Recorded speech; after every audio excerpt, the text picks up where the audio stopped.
নমস্কার, আমি প্রিয়াঙ্কা। আপনাদের আরও একবার স্বাগত জানিয়ে শুরু করছি আজকের মিনি ব্লগটা। অনেকদিন কোনো ভিডিও আপলোড করতে পারিনি।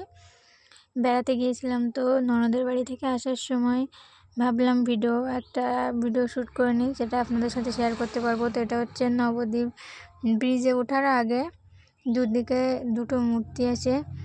তো আজকে ব্রিজে অনেক জ্যামও আছে, আর নদীতে পুরো কুয়াশার মতো মনে হচ্ছে নদী থেকে ধোঁয়া উঠছে, যার জন্য কিছুই দেখা যাচ্ছে না। ভাবলাম নবদ্বীপের মায়াপুরের ইস্কন মন্দিরটা দেখা যাবে, কিন্তু কুয়াশার জন্য কিছুই দেখা যাচ্ছে না, কিছুই শেয়ার করতে পারলাম না। তো ব্রিজে কি জানি লাগানো আছে, যার জন্য ব্রিজে অনেক জ্যাম আছে।